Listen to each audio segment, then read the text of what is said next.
Mēs gribam arī sabiedrībai parādīt, ka šo problēmu var izsināt humānā veidā, kā to daram mēs. Mēs, protams, to nevaram izdarīt vieni paši. Mums ir vajadzīgs atbalsts, mēs esam nevalstiska organizācija, mums nav valsts, mums nav pašvaldības atbalsts. Mēs esam uzcēluši arī par ziedojumiem šīs labās mājas. Un mēs esam ļoti priecīgi, ka ir mums atbalstītāji. Ir atbalstītāji arī Big Bang personā jau 5. gadu, ka mēs varam rīkot šādu pasākumu, kas sapulcina lielu skaitu iedzīvotāju, kas sapurina, teiksim, sabiedrību, pievērš šai tēmai uzmanību, jo bez sabiedrības izglītošanas, bez sabiedrības ietekmēšanas šo problēmu nevar risināt.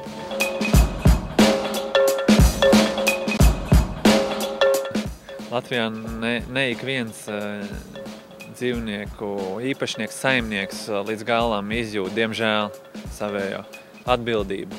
Un tā ir acīm redzama nepieciešamība, kad Latvijā ir šīs te patversmes, kad ir bez saimniekiem šie te dzīvnieki palikuši. Un tā arī mēs nonācām līdz izvēlei atbalstīt.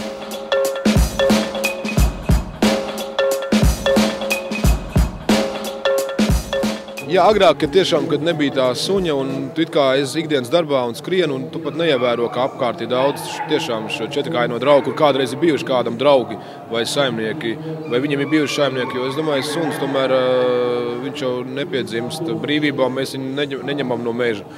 Cilvēks apzināti paņem šo suni, kāds apzināti pārdevis vai atdevis, un vienā brīdī viņš paliek bez saimnieka, tas diezgan skumji ir. Un tad, kad man pašam ģimenē parādījās suns, tad es arī pievērsu uzmanību, kas notiek apkārt, jo es dzīvoju rajonā, kur ļoti tuvu mežs un kur ļoti daudz cilvēku staigā ar suņiem, un mēs bieži runājam ar saimniekiem, un tie saimnieki, kuriem ir suņi, tie arī atbalsta citus pasākumus, jo viņi novērtē to.